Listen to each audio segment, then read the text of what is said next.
Hi, everyone, and welcome back to another episode of The Progressive Bitcoiner. I'm your host, Trey Walsh, and today we have on the show Ian Gaines. Now, some of you might know Ian from his work at the Bitcoin Policy Institute, Black Bitcoin Billionaires, and so many other references and articles that he's written and just following along on social media. And for those that don't know Ian, I'm really excited to share this episode with you because he's such a wealth of knowledge about policy work in DC, about Bitcoin for marginalized communities, and we get into the history of some of these experiences that folks in this country have faced and being just unbanked and unfair mortgage loans and just so many different avenues. And this conversation went all over the place. We talked about free speech, we talked about progressive ideals and traditional left and some of those values and why these things are really, really important in light of Bitcoin. Really enjoyed chatting with Ian, and thank you so much, Ian, for coming on the show. And I hope you all enjoy this episode. And as always, please feel free to reach out to me with any questions or comments. You can reach me at hello@progressivebitcoiner.com. And huge shout out to our sponsor, Bitbox. And be sure to check out our referral links as well for Saz Mining and Jason Meyer's book, A Progressive's Case for Bitcoin, through Bitcoin Magazine. All right, I'll let you all get to the episode, and we'll see you all again next week.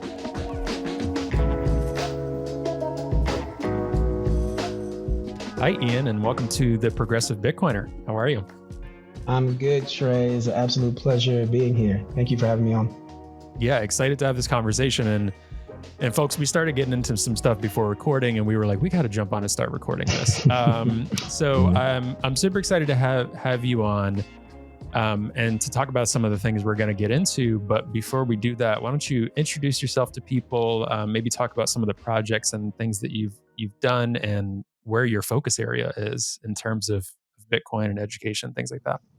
Right. So this is probably the first time that people are getting to know me. So I'll start from the beginning, my Bitcoin journey. And everybody has a Bitcoin journey. And mine was like 2012, actually. I was in college. Wow. I didn't know it was that early. Okay. Yeah. So I was in Chicago, and that story is wild in its own sense because it was almost like a fever dream, like a guy like not kicked down the door, but he like busts through. He's just like, have you guys heard about Bitcoin? It's a distributed like ledger technology that is beyond government reach, and it's just censorship resistant, it's transparent, it's fully accessible, like it's 24/7 on, and it works on democratic consensus. And we're just like, whoa. You're like, are you okay? Yeah. It's one of those. This is 2012. And I was just like, well, if this is something that's real, it's very interesting prospects there. So I was kind of just watching until around, I would say 2016 is when I was like, oh, okay, it might have some legs, right? It's getting some institutional, not adoption, but at least attention. And just more of a cultural phenomenon. And that's where my mind sort of goes between, okay, institutions, where they're looking at it, the individuals, communities, and I thought this was something. And then we can get into Black Bitcoin, billionaires. That was the first time that I really started to write from the perspective of marginalized communities, right?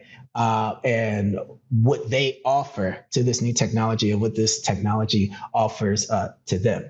And so ever since then, just writing and then getting into policy and advocating on Capitol Hill for blockchain technology and in particular Bitcoin. Yeah, that's awesome. And you, if I'm not mistaken, some more your more formal education is kind of in the poli-sci realm. Is that right? So kind of politics is kind of the angle that you like to approach these conversations, or one of the angles you like to approach. Yeah. So I think, if we look at the castle, you need to have people who are outside with the signs working, and you need people on the inside at the table, saying the same exact message. It needs to be on both ends, because I think a lot of the influence becomes lost if you don't have, both sides. So I think policy does a good way of incorporating what people want and their needs and their desires and making sure it's getting at the table. Yeah. And one thing I'm excited to talk to you about too, one of the conversations I want to get into about, so, this podcast, and for those that have been listening for a while, or if you're new here, we focus on things that are quote unquote important to progressive values, but we also kind of flip it on its head, right? Like Bitcoin mining could actually be good for the environment. Bitcoin could be good for marginalized communities who are unbanked. Like these kinds of conversations to help educate people on Bitcoin, but also talk about things that are really important to a lot of folks, but particularly folks on the left, right? And one conversation I don't think we've had in a particular ways, at least since the relaunch. Mark may have had it in previous episodes. Is talking about marginalized communities in the United States. I think by the time of this recording, the our episode with Farida Nabarema would have come out about Togo and citizens in Africa, and those are super important conversations. And this is an important conversation too, talking about marginalized communities in the US, talking about the unbanked in the US, and talking about the social movement of financial inclusion that is Bitcoin.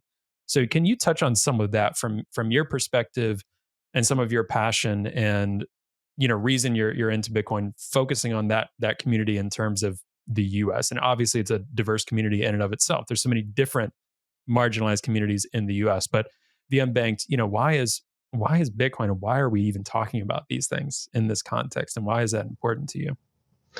Yeah, great question. I think specifically for underserved communities here in America, we have a very deep relationship with institutional, unchecked authority, right, and power, especially in the financial institutions and the monetary systems. So, I mean, in the book, which I'm sure we're going to talk to, that I'm writing a chapter in, and it's analysis on Bitcoin's impact on U.S. national security interests, but also there's a portion, my chapter is Bitcoin empowerment, right?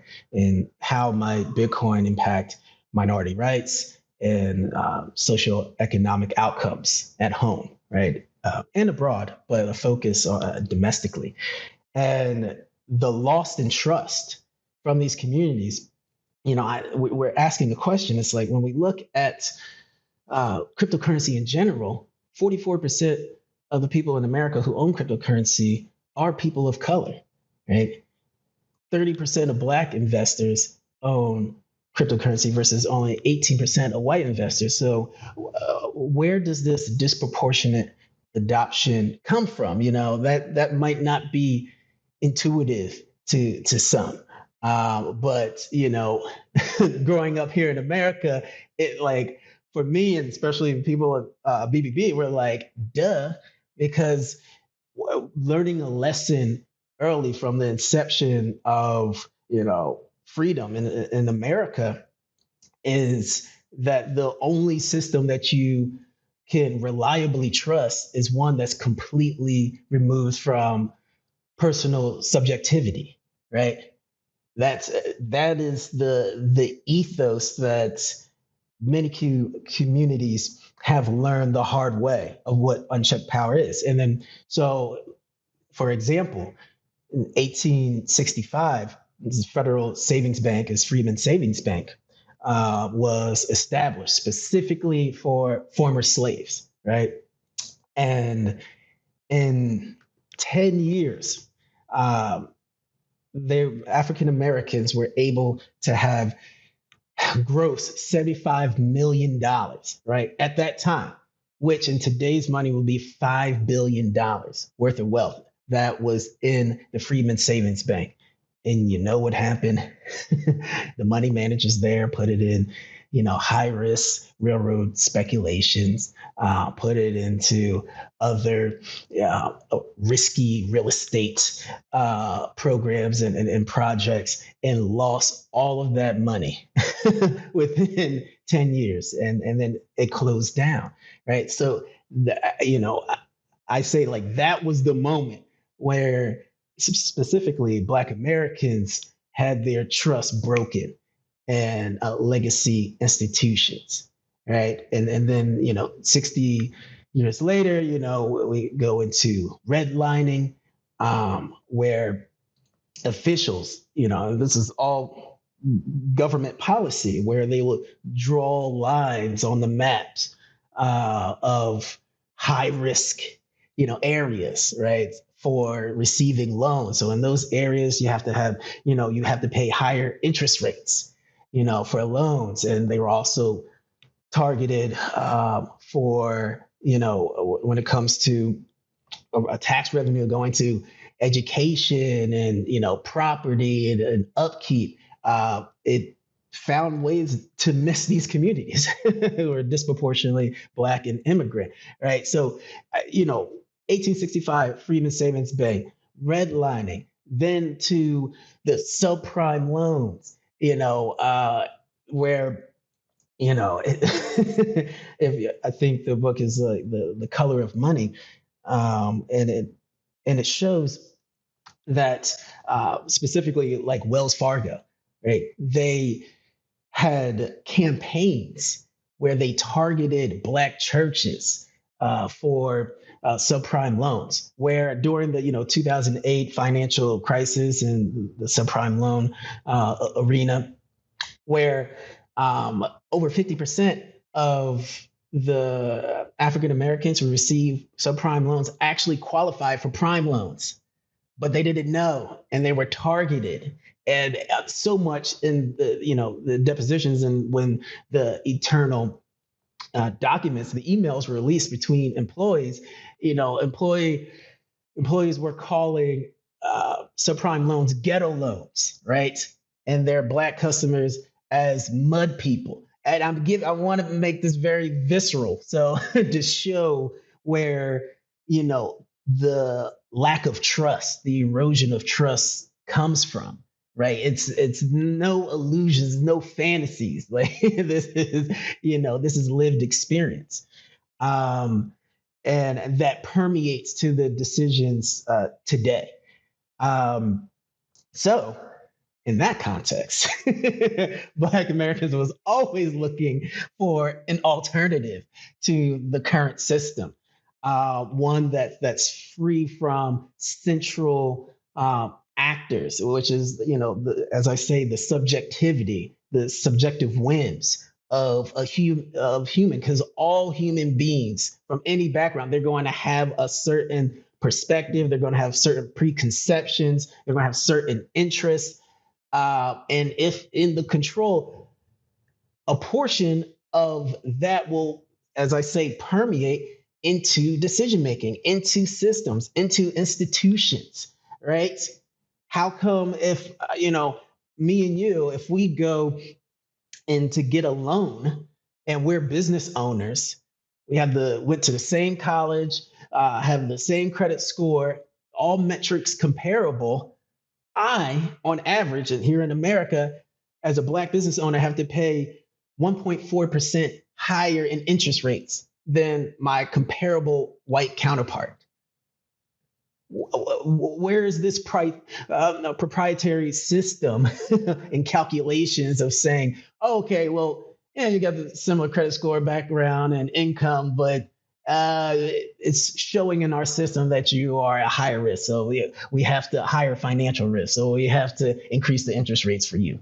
With this other person with the same, credentials and criteria, no, it's lower, So I think from in this sort of discussion, I'm not saying anything that progressives don't already know, the failings of this system.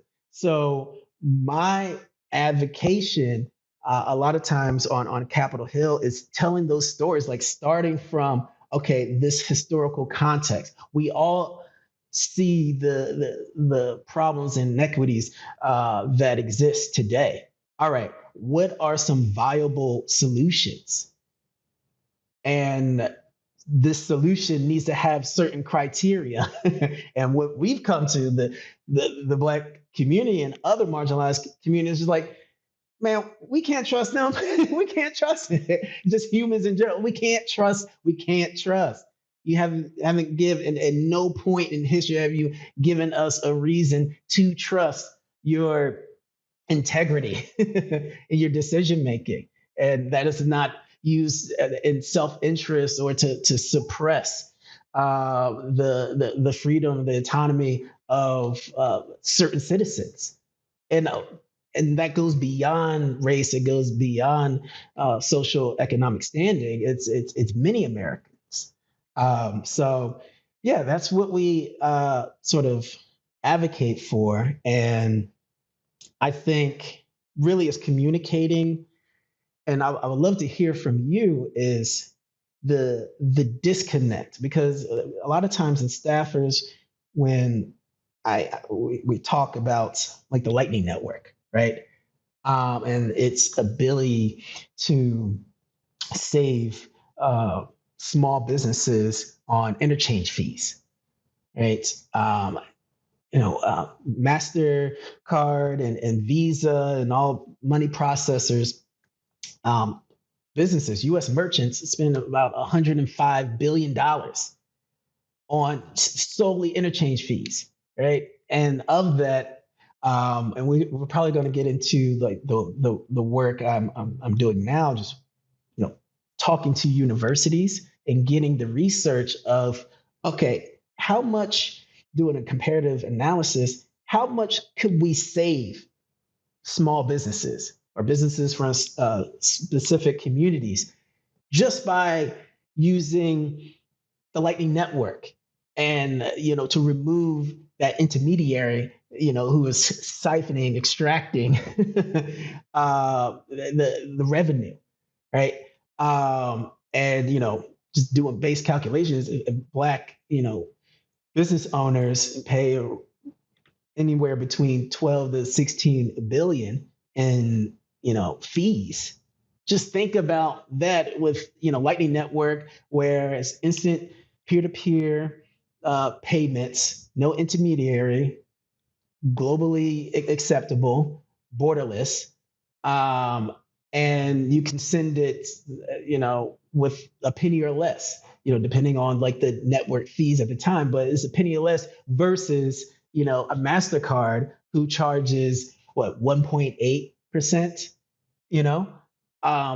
and just think about that saving billions for, you saying specific. I want to get highly specific with ethnographic research and say, hey, Black business owners could save whatever, $12 billion a year just by changing the money processing system, right? And think about what you can do with that extra 10 billion back, redistributed back into the communities. This is it goes so many ways. I don't want to monopolize the time, but I'm giving you the You're the full guest, scope. so please do. Yeah.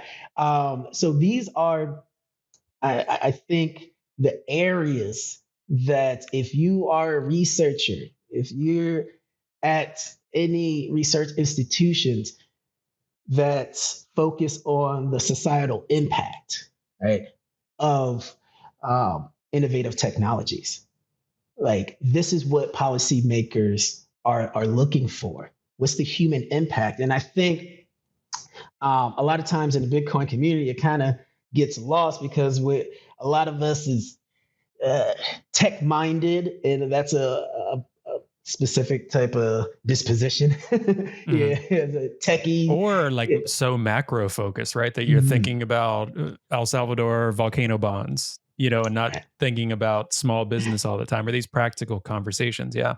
Right. Absolutely. Hedge fund managers. So like it's the type of perspective, and that is valuable in a certain context, right? But for the average everyday American, and also business owner, sort of staffer, congressman, they have to make it real tangible here. Like, okay, how does this affect my life today? Why should I jump through so many hoops? It feels like I have to jump through a lot of hoops. Explain to me why actually is kind of a seamless process. Download certain apps and just getting a digital wallet, right, and a cold storage wallet. That's a 15-minute conversation. But you have to bring it down to earth. And when speaking to staffers, the biggest thing is like find use cases, right? That's what they ask. It's like find us the use cases of Bitcoin and blockchain, how it has an ability to provide more freedom, right? And what ways is this helping communities? So these stories are important.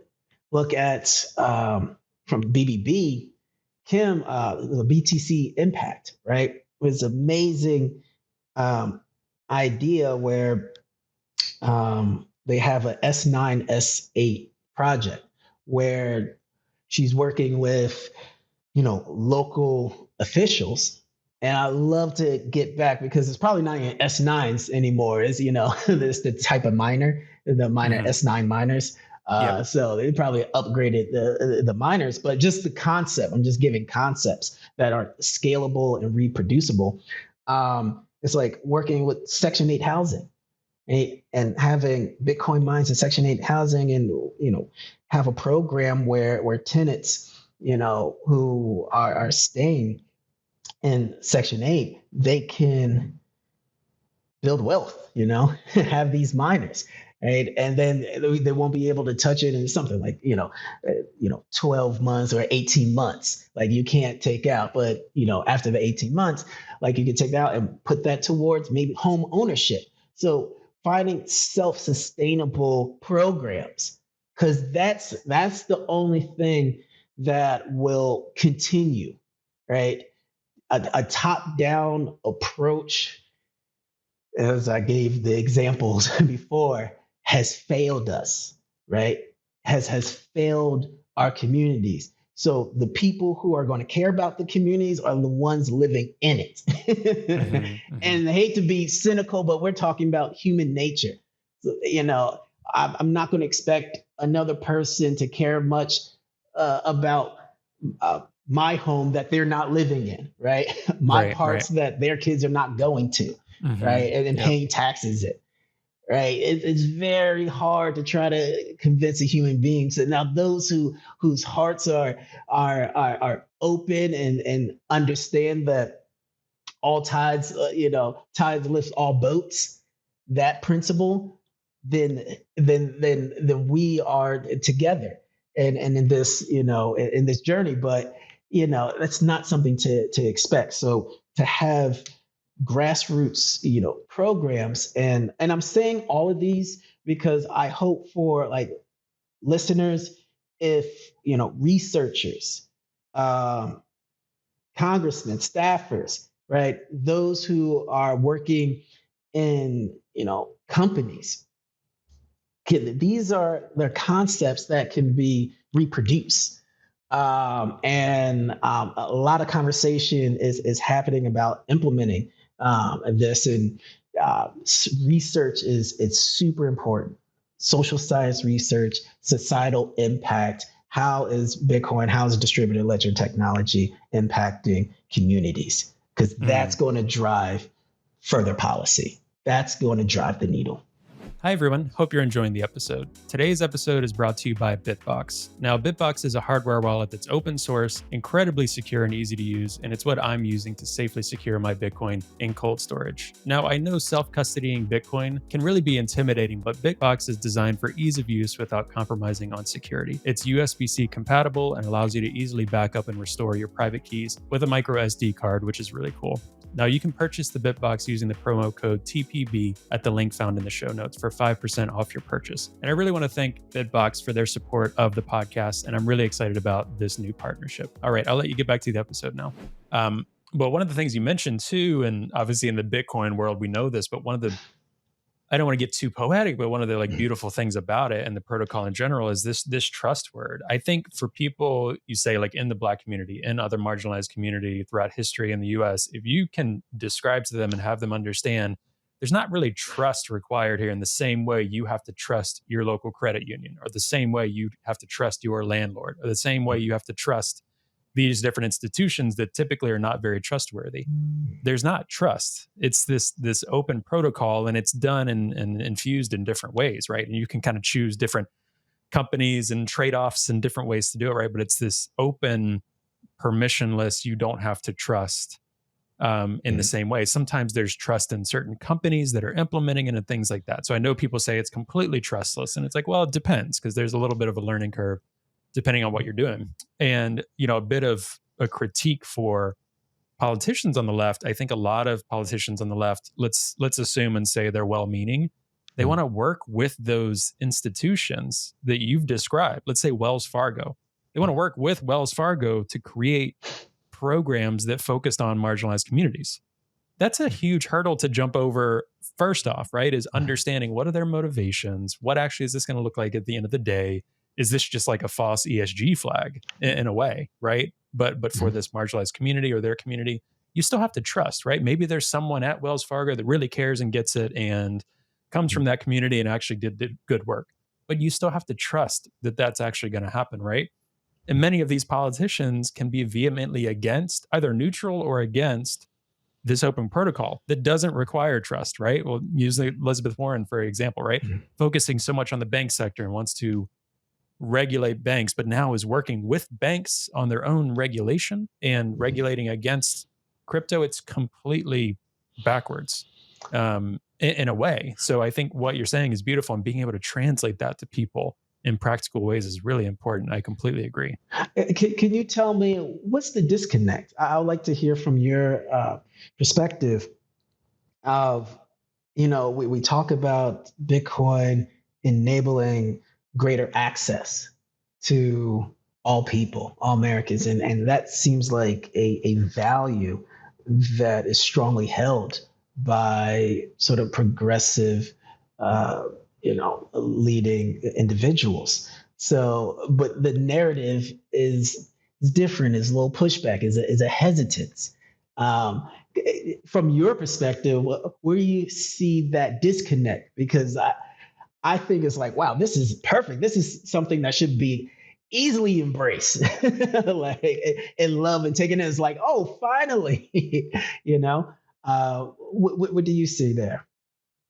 I mean, I think it starts with privilege. I think it's one of the first things. And what I love about doing this podcast, or even preparing to do this in general, is just the amount of conversations I'm able to have with people from Costa Rica, from Togo, like I was mentioning with Farida, with yourself, with Justin, with so many other folks that come from different backgrounds than I do. And I bring my own thoughts and backgrounds. Like I come from a more rural, conservative, socioeconomically poor environment in southwest corner of Virginia. So I bring my own thoughts to this as well from that.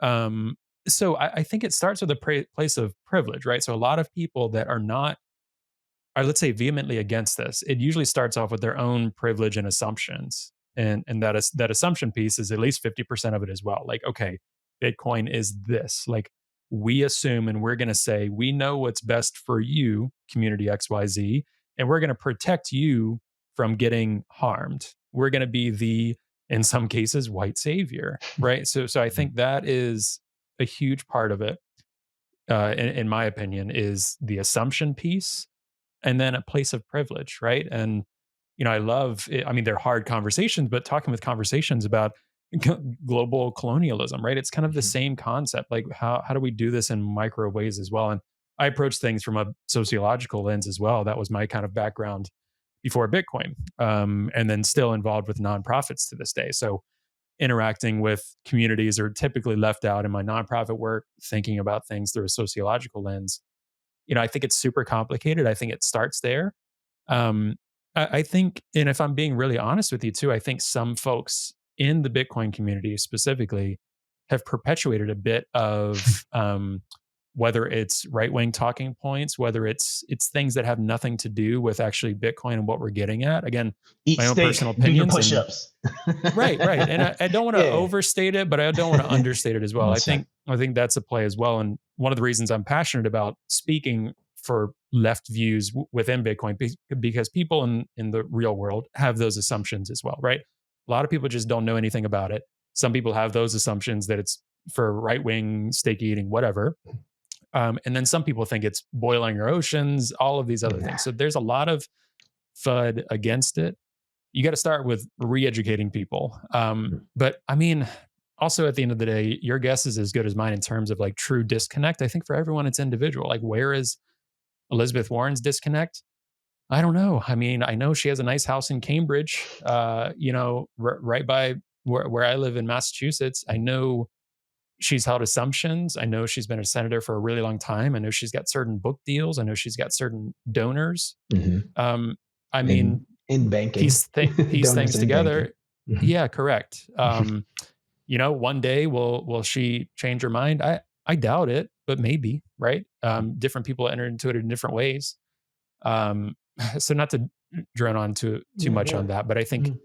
for me, just going back to like privilege and assumption, right? And the people who are going to get Bitcoin first, or are the ones who need it most. Right. And most Americans, when you look at globally, do Mhm. not need Bitcoin in the same way, right? We have Right. PayPal, Venmo. We could talk about that too in terms of fees. Those fees are Mhm. outrageous for Mhm. small businesses. But there are some communities in the US that would greatly benefit from Bitcoin. Obviously, we think everyone would and the world would, but some would benefit more than others. So if you're someone who is even listening, a friend, because right now I think we have a lot of progressives and Bitcoiners Mhm. listening, but I think one thing that probably will happen, as always happens, is the bull run comes, you'll get more listeners, and then it'll die off again in the Mhm. cycles, that kind of thing. So if you're listening because someone passed it on to you, you're in a place of privilege and you're saying, well, Bitcoin's not good because XYZ. First, ask yourself, do you see that you need it? Like, where are you in this socioeconomic ladder? And how do you view it based on that? That's some of your own assumptions going into it as well. Yeah, and I mean, looking at hyperinflation in places like Lebanon and Argentina, where people are fleeing to get out of their currency into a currency more stable, right? And using Bitcoin, hyperinflation, like 20% inflation, 30%. I think in the last 4 years, like Lebanon has, lost over 90% of its purchasing power. As checking, as Alex Gladstein, checking your financial privilege is like here in America, we're arguing about, okay, we're getting this 8% inflation down to back down to 2, and then now we're hovering around the 3%, and it's killing us. It's kicking all of our ass in America. But think about 25% yearly inflation, 25% of your purchasing power just evaporating. Yeah. Hey, I mean, think about, there's a video I saw as well, and not condoning this in any fashion, but there's been many videos like this, but there's a man who went into a bank in Lebanon. The bank was just not open. They're like, no, you can't get your money. And he had a Molotov cocktail. Like, oh, I imagine saw that. Mm-hmm. the amount of despair that you feel. Like, for us, it's like we even have FDIC. So worst case, right now, again, I want to be realistic about this, because some in the Bitcoin community say it can collapse tomorrow. We're heading for that. All could happen. I'd say the odds of that are like 1% right now, right? Prove me wrong in a year. I'm not sure, right? But relatively speaking, we also have the FDIC. So you might have to wait in some long lines should something happen again. But usually you can get your money out, or you can disperse your money if you're wealthy throughout multiple different avenues for that insurance. But imagine being so desperate and so much despair, and I don't know this individual's circumstances, that you feel like you have to go and try to attack this bank, because you're like, I need my money. Like, I could die tomorrow. Like, I need this. And we don't have a worldview for thinking about that. For me, I can only try my best to imagine what that would feel like. I don't know what that would feel like. Right. If I need to withdraw money, it's a click of a button. Sure, there might be some processing time, whatever. I also have some Bitcoin, so there's not processing time in the same way, right? We just have so many different resources, so it's hard to understand for people. Right. So, I mean, that's unstable economies in the global landscape. but then also living under authoritarian regimes. Like we have the privilege of, living in a somewhat democratic republic, right? And having a level of representation. But looking in at like Nigeria, the NSARS movement, where the social activists were taking to the streets and protesting against police brutality. The president goes to the national banks and say, "Oh, all the accounts of the social leaders shut off their accounts," and can do that. Trudeau and Canada. Well, we think that's blowing, and I would love to hear progressives' take on that. With the trucker movement, right, and shutting down, payments to truckers and accounts. So like these, this is not, a place of science fiction. This is real world sort of actions being taken place from different authorities, right? And then thinking about, okay, what is what is an alternative to protect my property, right? Property rights, right? A lot of people vote with their their wallets. Okay, going back to the social movement, is how that ended is they went out to Twitter and all online and say, hey, if you want this social movement to continue, send us money in Bitcoin. Sent over around $180,000, and they was able to continue their movement, because that's what censorship resistant means. That means like even when a authority actor wants to stop, reverse, block a transaction, there's no entity that can censor your payments, your peer-to-peer payments. And that has a power to that. When we talk about, bringing back the will to the popular sovereignty, right? Individual rights. And these are all, principles that was largely, if not birthed, it was championed here in America, right? These Western, values: freedom of speech, freedom of assembly, property rights. Privacy is not one, but it's something that here in America we value, right? So what is looking at what are the networks that are a representation of those values here in America? Yeah, and I've got, by the time of this recording, it'll be out in one fashion or another. But one of the other things I'm concerned about is I wrote an article on how even things like privacy, freedom of speech, these kind of things have been a bit co-opted by the right and also opposed by the left by saying, oh, if you say I'm a free speech maximalist, that means you're a right-wing nut. Let's get into it, Trey. It drives me nuts. And I will say, almost every time I talk to someone from a historically marginalized group in the US, it is a very like, I'll just be frank, like a white liberal concept that we have these conversations. And when you talked about it just very plainly and like it is, and one of my biggest frustrations too. And so I'm thinking about, okay, the way the left perceives Bitcoin. All right, let me try to make some strides in the way the left perceives privacy and free speech. And I am a huge, huge proponent of open protocols like Nostr, which we can get into, and things like that. That again, for marginalized communities, one thing you can do on Nostr right now, it's a permissionless social media.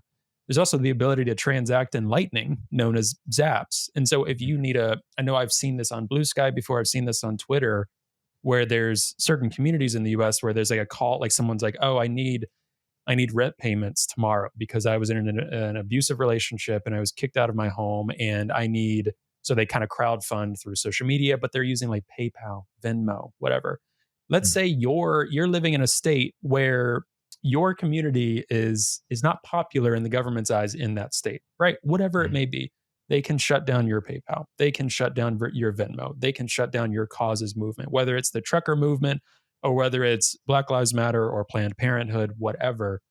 it shouldn't rely on can someone shut it down or not. So on Nostr, people are crowdsourcing through Bitcoin and no one can stop that, right? Mhm. And even when they try to, there's different ways to get around it depending on what you're using in terms of mobile interface. So for me, I get very, very frustrated. It's very personal for me when either I hear folks on the left criticizing free speech or saying, oh, why do you need a private messaging app that's just for criminals? Or, oh, free speech is co opted by Trumpers. It's like, no, it's No. not. First of all, it's free speech in name only. Fino. I like saying that now, trying to coin that word. I think it's funny with the I like rhino it. term. Yeah, so it's like I think Trump and many others are, and Elon, bigger than anyone I've seen, is free speech in name only.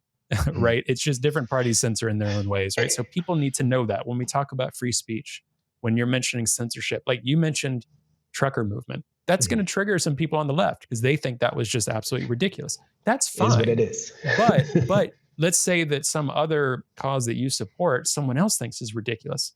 Well, they still don't have a right to necessarily shut it down with some specific moments of criminality, breaking some sort of horrendous law and things like this. And even then, they just have to do good old fashioned police work, which is a whole nother conversation, right? Now they're trying to just blanket, well, we're just going to shut down your bank accounts. We can do that from our office desk. We don't even have to go out and do any police work anymore or investigative. We can just click a button and you're done, right? It's really scary. I mean, this is a maturity that I think is important for us all to consider, is that the tools of oppression that we wield against others, know that those same tools will be used against you. So, like, if you're in positions of power now and you find ways to, leverage, and mismanage your power, then every 4 years, every 2 years, the tables are turned. And when you speak about freedom of speech, I mean, and now I guess I'm getting a little bit older, but I remember, like, this was one of the principles that was strongly held and defended by left voices. This is back when Republicans was, running over in trucks, NWA CDs, because it's like, oh, this is going to, corrupt the minds of our precious youth, and it was the liberal voices, it was progressive voices that said, no, this is freedom of speech.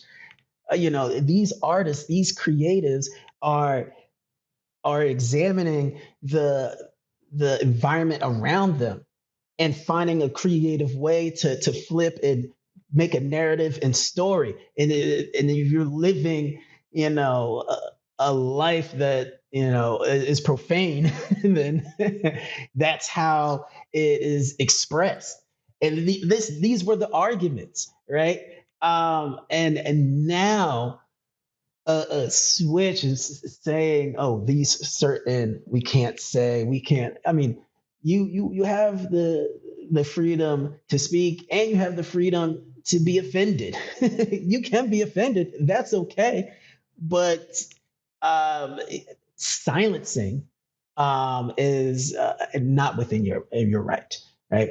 And so just to see this shift, and you're right, I do talk plainly. So even if this is a bit abrasive, it's like, come on, we have to get to a point where we have honest conversations, where we take people wherever tribes you come from and be like, hey man, come over here, let me get a little beat, you're kind of wild now. Okay, this is a little extra.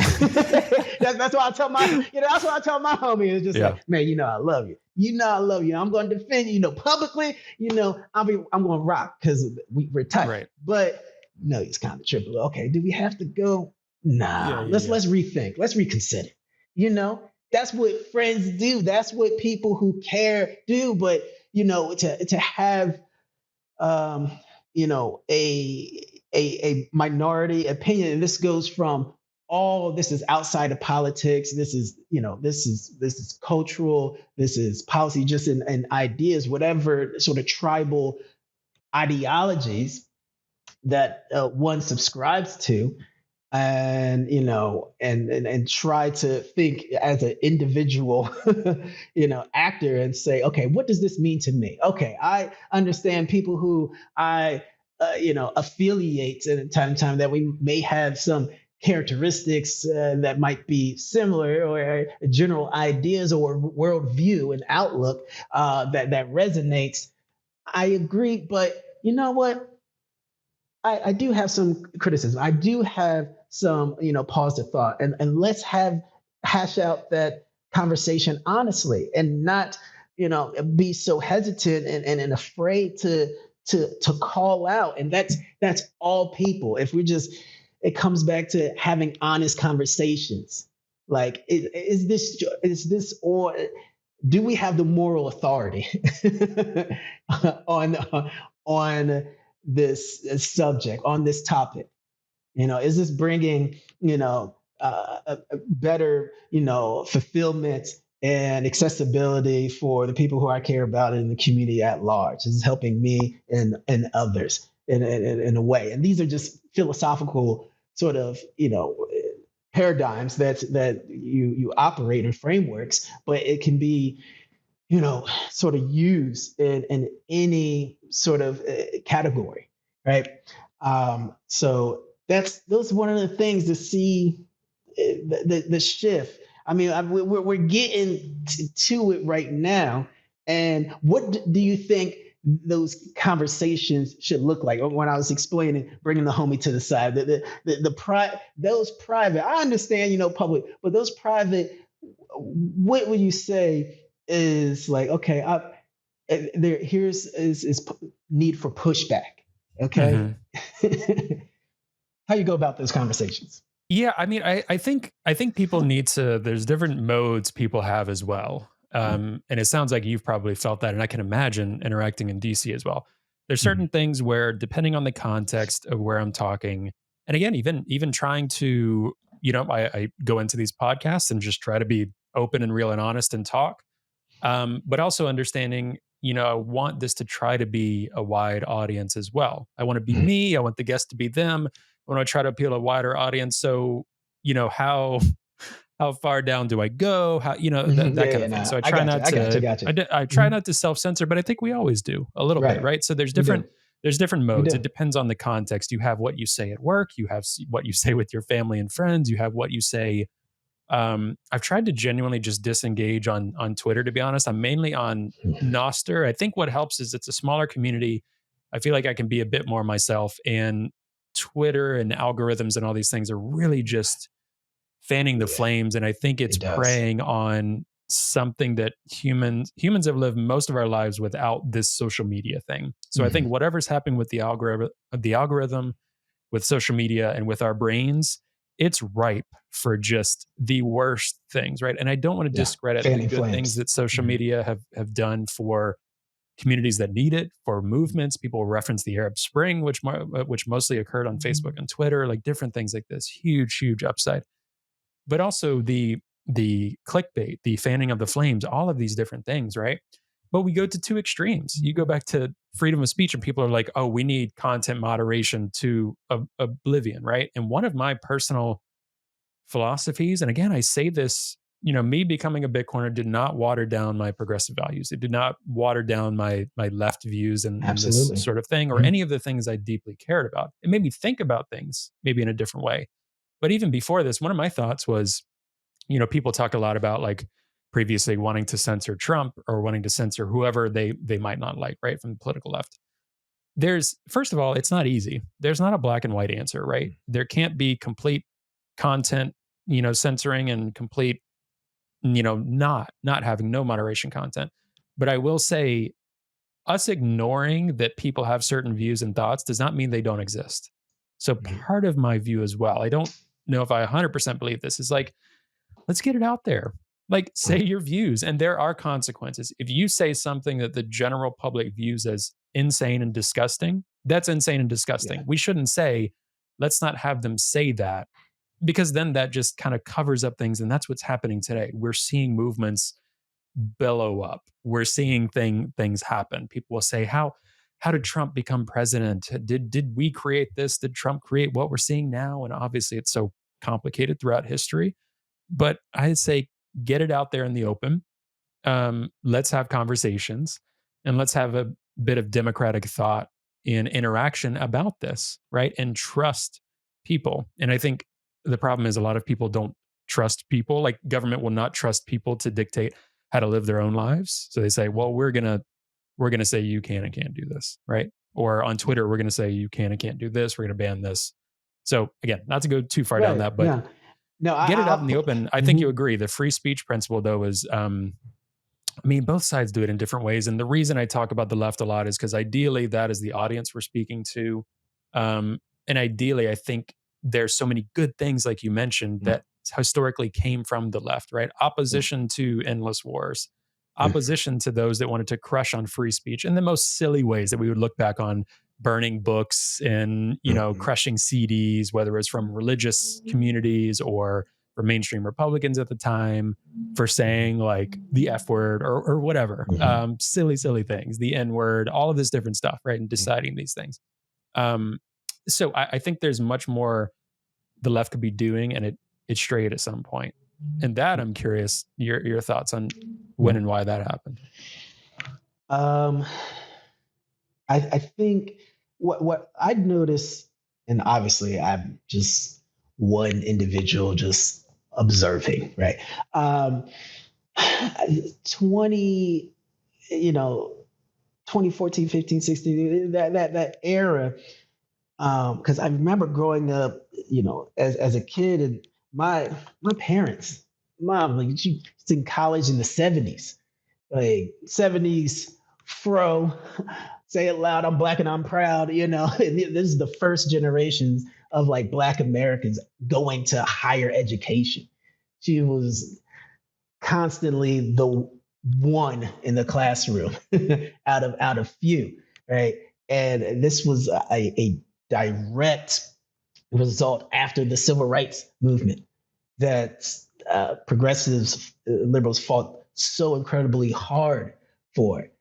And so just growing up in that household and understanding history, the historical context of America, it seemed that, when, the war comes out, like, it's just like, hey, no, wait, what's happening? Like the progressive voice would say like, whoa, okay, let me get this right. So we're going out as weapons of destruction. Okay, there's no real intel of this, and we're going to give our defense contractors, these contracts and agreements to sell weapons and bomb an entire, country, and then pay in defense contractors to rebuild those same areas.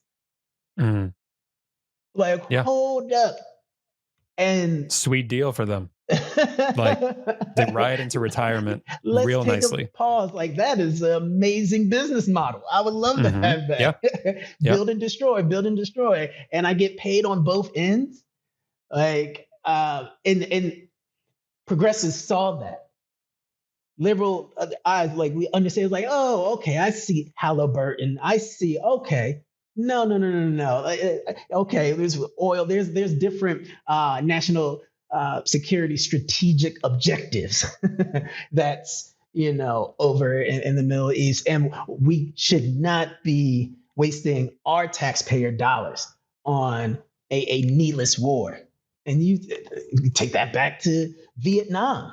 Who were the voices? Who were the voices that spoke out against this? Who knew was, us, the biggest military force in the world of all human civilization, and the go Vietnam? Come on. So that instinct to start percolating again, and when we look at existing conditions and what we're looking at today, right? And have that same eye of examination. And today, and somehow that flips. So as I was saying, like freedom of speech, old school hip hop, gangster rap, and all that, it was like, hey, give them a right to say what to say that this is a land of the free. This is Americans, okay? And black comedians, being out like Richard Pryor. Oh, I was going to say Richard Pryor talking about 70s, man. Yeah. Protecting these voices. You don't have to agree, but a person should have the right to voice it. And another person has the right to say, I disagree with that.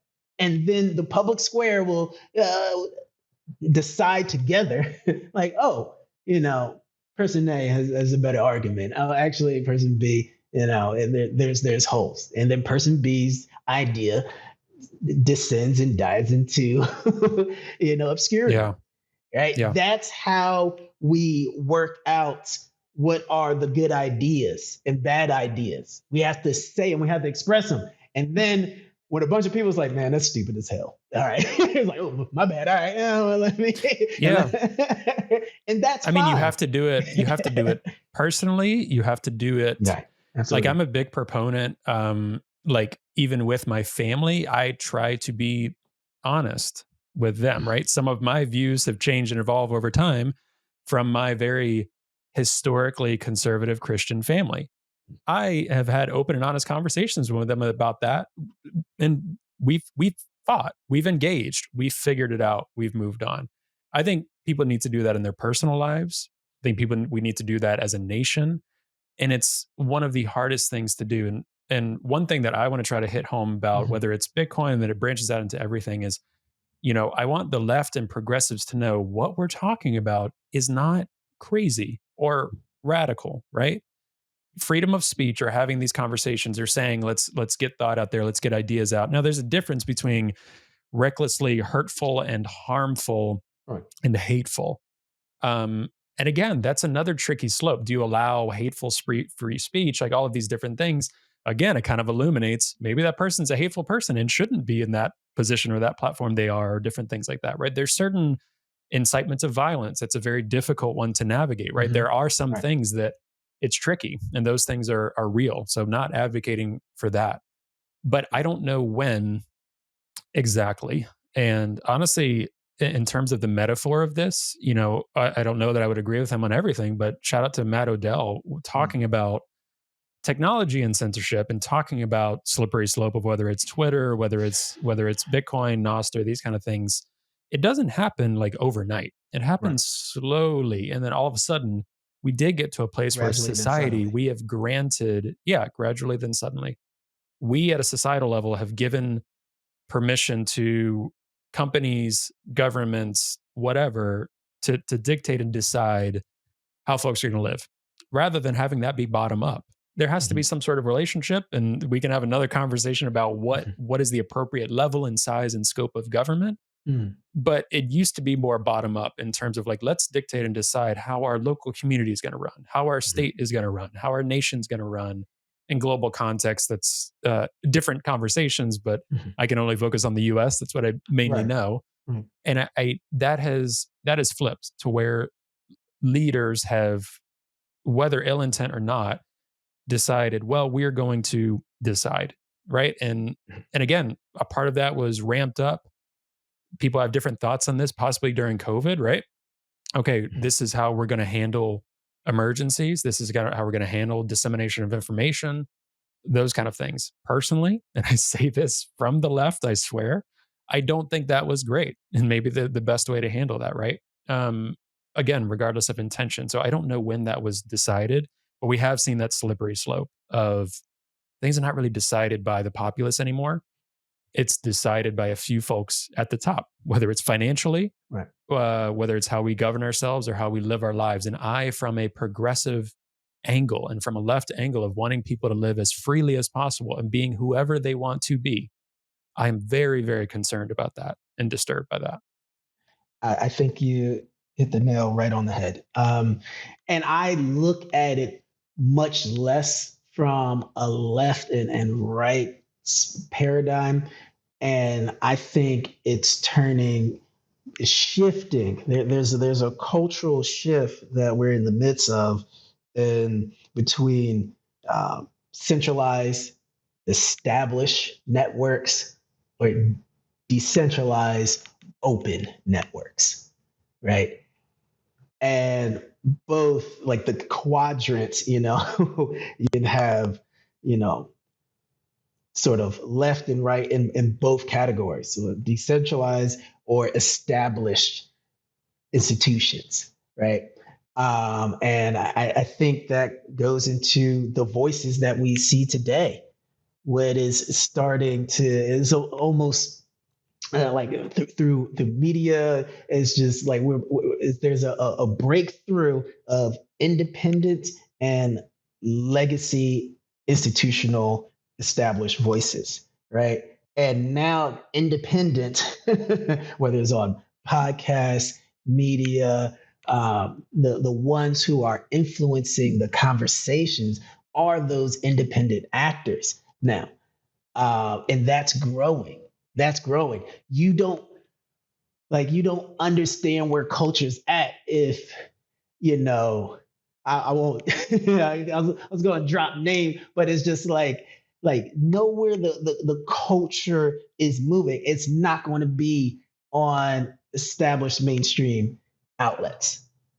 That's not where the discussion is truly happening. And then now, because we can't block that information, we can't go into a person's phone and tell them, okay, what podcast you listen to, or what YouTube, or what videos, and what. No, is the freedom, is the democratization of information, right? And so those incumbent, powers who had a monopoly on certain narratives, they're slowly sort of witnessing where we're in that transition where that power, that influence means less and less. And then it's like the last gasp, of like, no, control the narrative. Is just like, okay, but there's, 3 podcasts, 4 YouTubes, segments that does deep dive for a PhD level and showing you in how all of the ways that you're incorrect and misinformed. No, we're not buying it. We're not buying it. And that is the conversation to break it, break the spell. Because at this point, and you mentioned to me before, it's like, oh man, he's pretty direct. It's just like we're at that moment now. We're at that moment that we're no longer kidding ourselves. We're no longer kidding ourselves when it comes to established narratives or concepts or ideas that we know internally is like, that just does not connect. It's something to this. I feel like it's something behind this, and it's the bravery, if anything, that just talking with you, meeting with you, and the conversations that I have amongst, it's like, okay, we can go into CBDCs, the digital yuan, the geopolitical sort of arena, domestically, savings on remittance and a lightning network. We can get into all those territories, and if we have time, you ask, we can go into that. But it's bravery. Have the courage to speak truth and say it out loud. And the result is the result. But enough people speak the truth, that stops our path down tyranny. The last thing I'll mention, because you're talking about, these authoritative, powers, and just that's consolidating control, right? And how this is not sci-fi. I mean, one of the portions in the book that we're writing, and it's actually a working title. Okay, so yeah, I'm so jealous you're like looking at it right now. Yeah. Because I want to read it real quick, because I'll be sure to shout it out at the end again. Sure, but sure. Can you touch on it, what you can, but in terms of like who's working on it? You had mentioned your chapter is titled Bitcoin and Empowerment, or that's kind of the focus of it. Is that correct? Correct. So yeah. So mention what you can about the book. Cool. Yeah, just really briefly. Kyle Schneps, is director of policy Foundry. Matthew Pines, this is a fellow at Bitcoin Policy Institute, one of my Yeah, I'd be colleagues. interested to get Matt Pines on here as well. Yeah, we There's can some sit. people that yourself, Lynn Alden's going to be joining me later Awesome. this month once Awesome. this episode. There's some people that they have their focus areas, but you ask them the right questions and they're like Renaissance people. The amount of wealth, obviously Matt Pines talks about, Oh, national UFOs, aliens, that security. kind of stuff, Oh, even on that too. Peter's national security. But I Yeah. just mean the wealth of knowledge from some of these people that one thing I hope as well, I want to be a podcast where people enjoy coming on and have fun, where it's like, Mhm. there's so many Bitcoin podcasts in the world. And I'm not saying, oh my gosh, we're the best and different in this Mhm. way. It's more like, listen, there's a lack of progressive voices in the Bitcoin space, period. That's just a fact. But also, you can come on and we don't have to talk about the same points that you talked about on those other 5 podcasts, right? Right. That information's there about CBDCs. Like I will gladly send out information on the dangers of these things and things like that. But having these kind of conversations, revisiting what progressive means and why we're fighting for these things is really important. So anyway, yes, Kyle Schnapp's excellent. Matt Pines. Yeah, Lee Bratcher, Alex Brammer. So it's from the book analysis is looking at Bitcoin's impact on U.S. national security interests, right? So we have former government officials, cybersecurity analysts, and authors who work in mining, and for mine is interesting because it's Kyle reached out, was just saying your perspective, because did some policy work with Foundry when they were having the moratorium in New York, right? Great, yep. And wanting have some voices from BBB, and to write and show what sort of possibilities this enables, right? For financial access, and so I think my role, like, because I see a lot more technical folks, and I'm just plainly this is the historical context to why alternatives are greatly needed, right? So it's giving a history lessons. We can do the technicals, okay, but understand the history lessons of the oppressive nature of centralized institutions.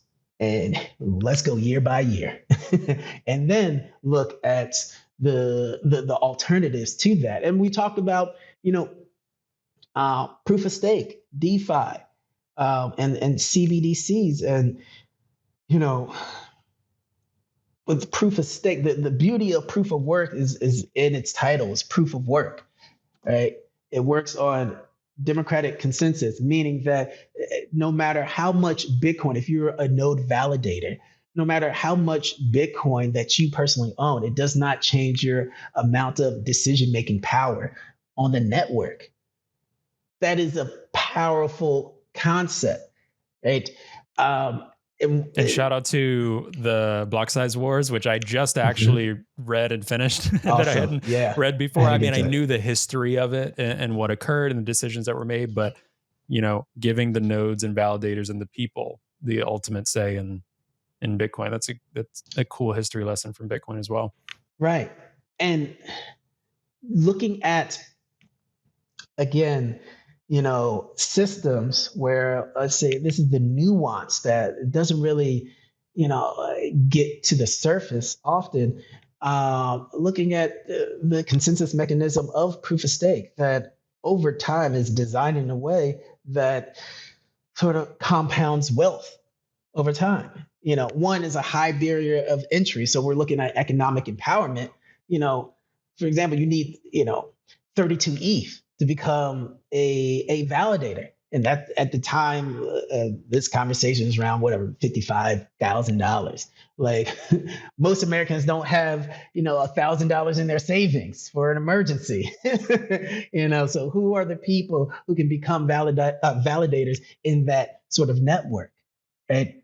And it's based on a model that those who have more stake in the protocol has a higher chance of receiving a block reward, which increases further their stake, which then increases it becomes self-perpetuating. And there's different, and I'm saying this for the technical programmers, the like the coinage selection is there's different methods to try to mitigate the exacerbation of inequality in the network, but as you were saying, it's a central sort of tuning the knob down. But it's a replication of current systems metaphorically. Right. And again, absolutely. I'm not one of those people like that sits and tries to fight Ethereum folks or what. I've had really good conversations with Ethereum folks, right? And I think there's some things where I'm like, I was like, that's a cool concept and company, right? But like Bitcoin as the cryptocurrency and what we're here for, what I'm here for, right, that's Bitcoin. So the other stuff, I'm like, cool, do your thing. Like, you know what? It's kind of it's not even in the realm of thought for me, to be honest. Agnostic, man. I don't get lottery tickets. I don't go to the casino. You know what I'm saying? I'm not stopping another person going to have a ball. Right. It's a great time. Go back to freedom. Yeah.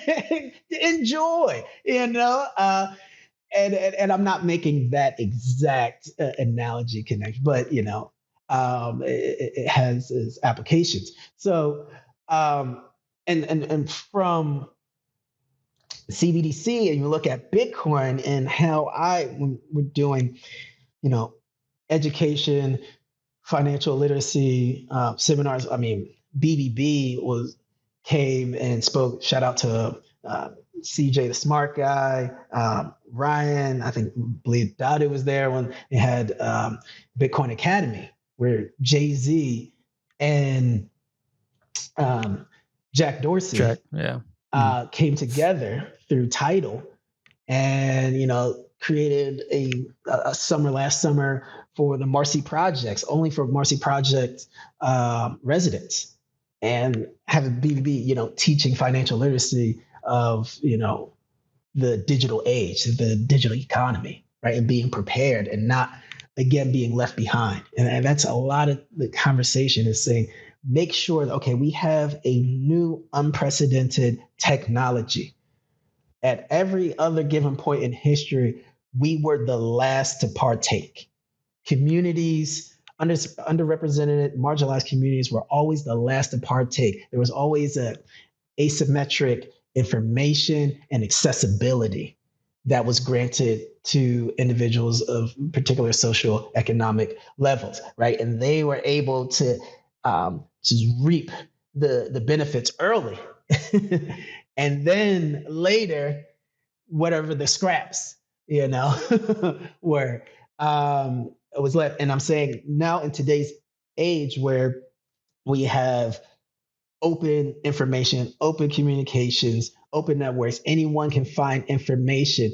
There's no asymmetric information. It's just curious minds and understanding technology. So pushing that, hey, this is the moment now. This is the new, because we're preparing for the digital ecosystem, digital economy. And what does that look like? Okay, well, let's look into what are the criteria of CBDC? Okay, stable coins. What's the MICA they're doing? Okay, they're starting regulations in the EU. Oh, this is a real thing. Oh, BlackRock, sends an application for an ETF. Oh, okay. Then a month later, 2 months later, KPMG says that Bitcoin can offer, sort of grid balance and reduce greenhouse gas. Okay. Oh, yep. Okay.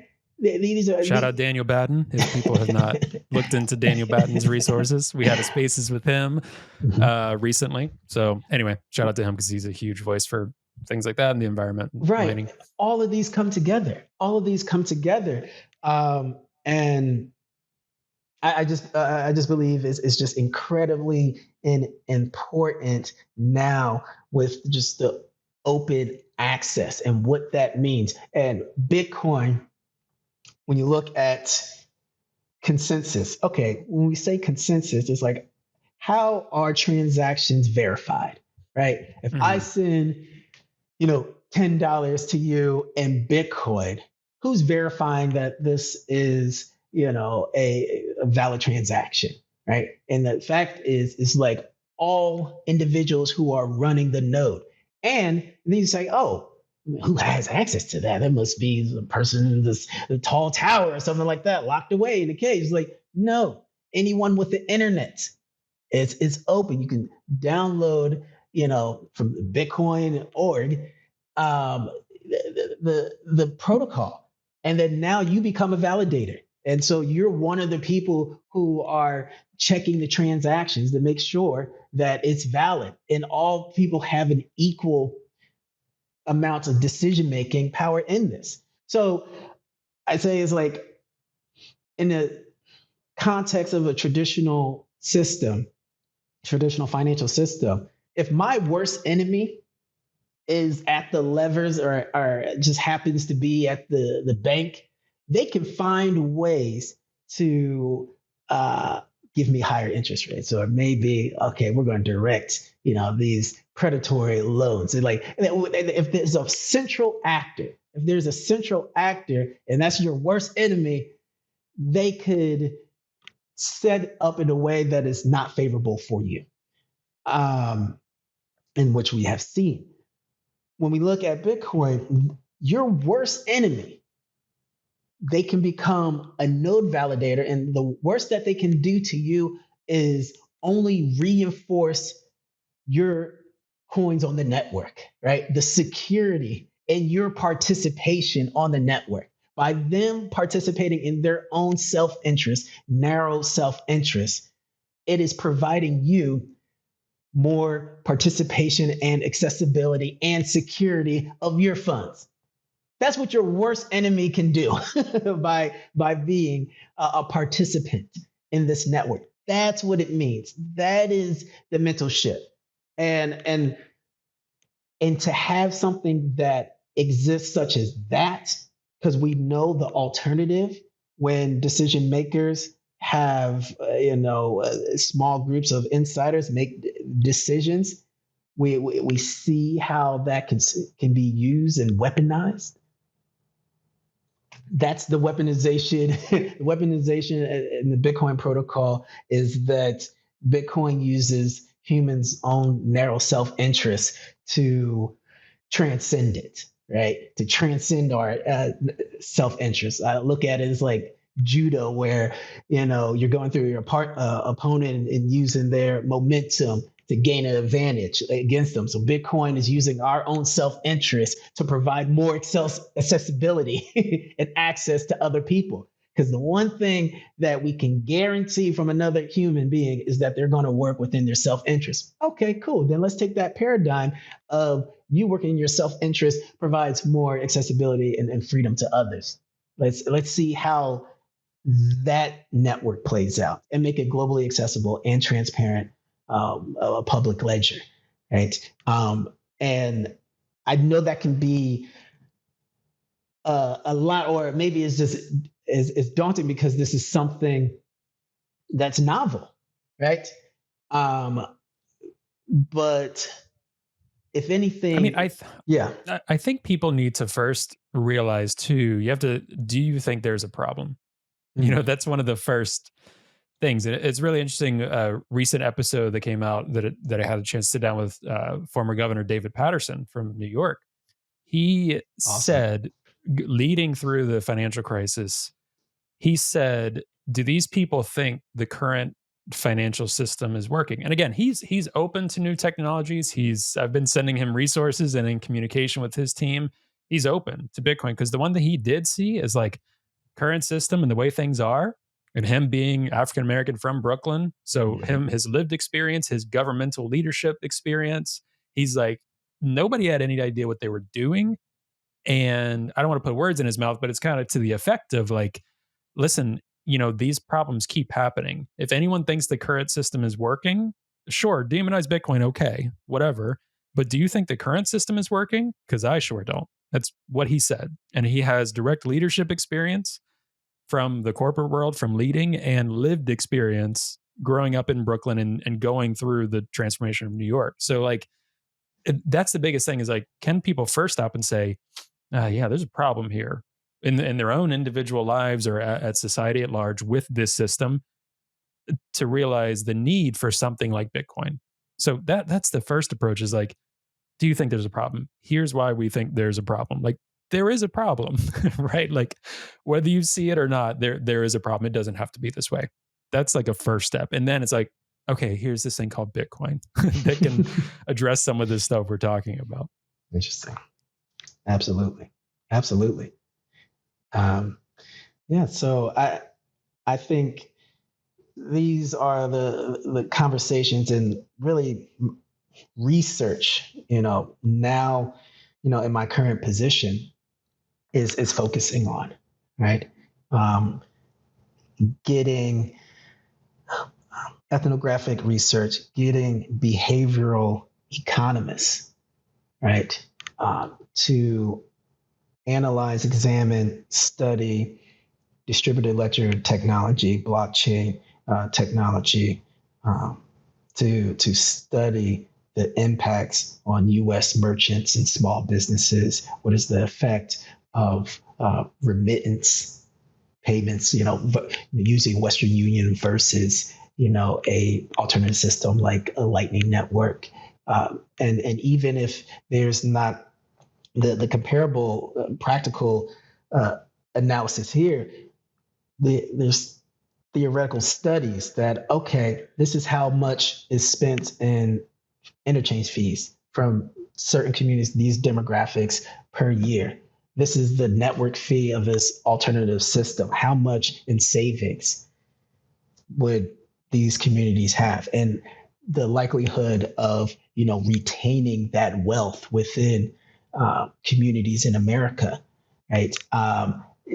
These are the studies that I hope is really breaking through, and I'm starting those conversations because a lot of the study, we're getting more of the environmental studies that's coming through. I was just talking to KPMG and all that, the work that Margot and Troy Cross are doing is just absolutely amazing. And, they're academics, so getting the numbers right of how much the CO2 versus methane emissions and, using flared emissions to power Bitcoin mines and then balance the system like that. Those are the studies that's important. And now I think the next or the conversation that should be included is getting the social impact from a demographic level, because policymakers look at their constituency, who they represent.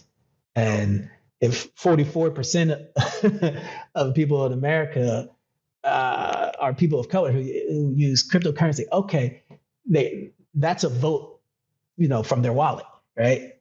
Let's look into the reasons and why this is manifesting here in America, and see if the research can come into policy, can inform policy in a mature way, and make sure those voices are at the table.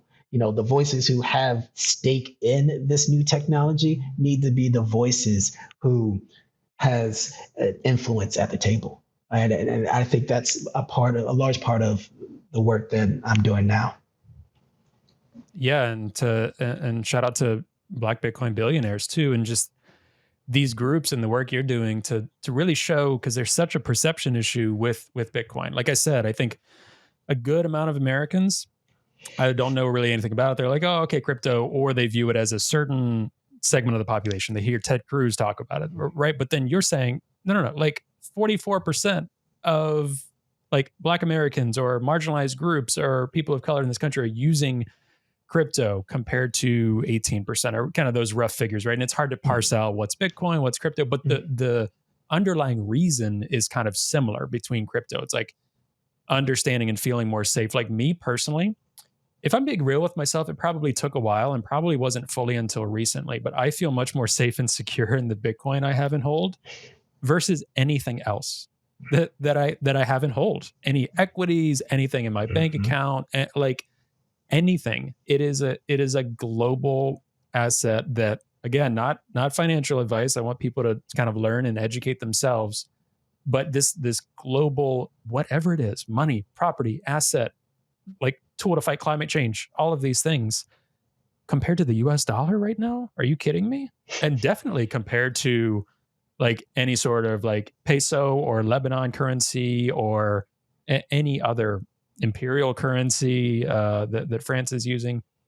Like, I'm sorry, I got to the point where I'm like, are you kidding me? This is the most prized possession in terms of like what I have the most confidence in at this point is Bitcoin. Where you first get into Bitcoin, you're like, oh, I hope the price goes up. I hope it doesn't go down too low. And then you're like, man, this is the most stable thing I'm seeing in our world today.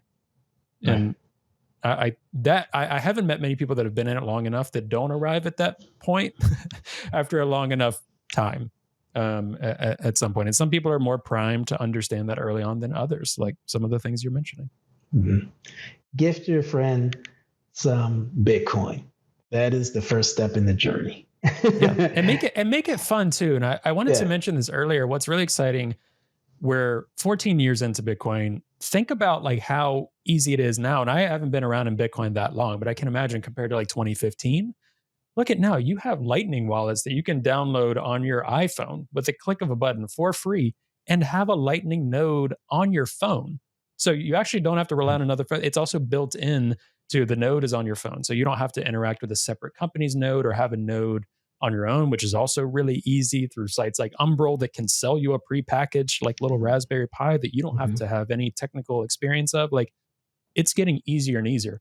Why is that? A lot of these developers really care, but also there's financial incentive. So we don't have to rely on people doing the right thing in Bitcoin. That's also the other thing. Like, if you want to and you're motivated by that, that's great, but it's not reliant on it. And like you said, one thing we can count on throughout human history, and I don't want to say it's an overly negative thing, it's just the way the world has been, is this Trojan horse theory of like self-motivation is key, right? People are focused on themselves, and throughout history, this self-motivation, whether people are fueled by greed to create these companies, whether BlackRock, whatever they're motivated by, this could bring about better solutions for everyone. And for some of these communities we're mentioning, can't really think of any others that are readily available in the same way. Right. Absolutely. And so where do we see things, moving forward? I mean, a lot of in terms of policy, we're looking on the international level that, as I mentioned, Micah, like in the EU, having cryptocurrency regulations. Hong Kong is really pushing this, Dubai and Saudi Arabia, and there's still a hesitance. There's a couple of bills that committees are passing through and just getting through Congress, in many different ways. I mean, the Financial Innovation and Technology for the 21st Century Act, which is quite a mouthful. Always is. Yeah. So, I mean, but it's really just trying to offer clear rules for the SEC and the CFTC involvement. What is this security? What's a commodity? And introduces rules for token issuance. And there's about, Blockchain Regulatory Certainty Act, stablecoin legislation. So these are things that 5 years ago, because I was still in Bitcoin, wasn't seriously on the table. And now, creating infrastructure, creating clear definitions. Congress is, working on, setting up the rules of the road and the policy frameworks. Moving forward, I mean, we're coming up to the election year, 2024, so that's when, all, Congress just sort of tightens up, and it gets a little harder to pass things. But I think that is the next step of acceptability. It's the committees pushing bill stablecoin, regulatory acts, and defining for our federal agencies what is the frameworks of blockchain technology, of cryptocurrency, of Bitcoin, and the viewpoint of the SEC. Bitcoin is a commodity, right? So in this discussion, Bitcoin is kind of left out. But and in the legislation, whether we like it or not, they don't have enough time or resources. Also, to the mental capacity, any legislation is typically crypto legislation. Absolutely. They're not maybe at an individual state mining, level like Dennis Porter's work and talking about that. They're passing some proof of work mining bills, things like that. But federal legislation, that first step, they're thinking of like crypto regulation. And the SEC has said Bitcoin is a commodity. Maybe they're looking at others as commodities. But there's not, for people to understand, this crypto legislation, whatever people's feelings about it, that's just how DC approaches it at the moment. That might change at some point. I anticipate it will. But for now, that's the first step. Yeah. And even for Bitcoiners who are not so interested in crypto, this matters, right? Because it sort of affects the on and off ramps of receiving, and how do you self custody like that. That's another act of the right to self custody. That's huge. So all of these these bills that's being introduced still affects even the pure Bitcoiner. So the whole ecosystem. But what's positive to see is that there's movement, and there has been bipartisan sort of agreement and collaboration. So that is starting. It's slow, but those are some of the things to look forward in the coming 2024. Yeah, that's awesome. Well, I'm already thinking we're going to have another conversation at some point. This is great. I think it'd be fun to do. Yeah. There you go. I have to do some live conversations as well. Get some folks involved, maybe about some of your thoughts on upcoming political cycle and all of these things. But before we wrap up, where do you want to send people? Is there an anticipated date for the book as of now, or no? No? So we just. All the authors we got in our drafts this month, going through the editing process, ETA, but it's coming soon. It's coming soon. That's Looking exciting. At maybe fall. Yeah. So man, we've got you guys. We've got the Bitcoin philosophers doing some stuff. We've got Lynn Alden with a book. It's going to be a big wave of great resources for people. So. We'll keep in touch, and I'll make sure to keep people posted about, when they can get those resources. But anywhere else you want to send people to, things like that? Yeah. Twitter, I like to protect my energy, so I'm on and off of Twitter, but I'm a Nature of G on Twitter. Bitcoin Policy Institute as an advisor there. Now assistant director of government relations at COSSA, and DM me if you are a social science or you're researching societal impact, and you have a curiosity about distributed ledger technology, federal the appropriations bill is supporting funding in this area, right? So and needing this type of analysis and providing grants. So I'm working more on the education, the academic side, and making sure this research reaches agencies. So if researchers, a quick DM and then see continued conversation. So that's where I'm focusing on right now. Awesome. All right, everyone, go follow Ian. We'll keep in touch. Thank you so much. This was a great conversation. I really enjoyed it. I know this was some episodes are more conversational, go all over the place. Some episodes are really focused on a product or something. I like them all. I'm scatterbrained. Yeah, we go back and forth. Yeah, me too. And hey, I tell in the intro, if people have thoughts, they can email me. Always open to that. So thank you so much, Ian. This was fantastic. And I appreciate you coming on. It was an honor. Thank you, Trey.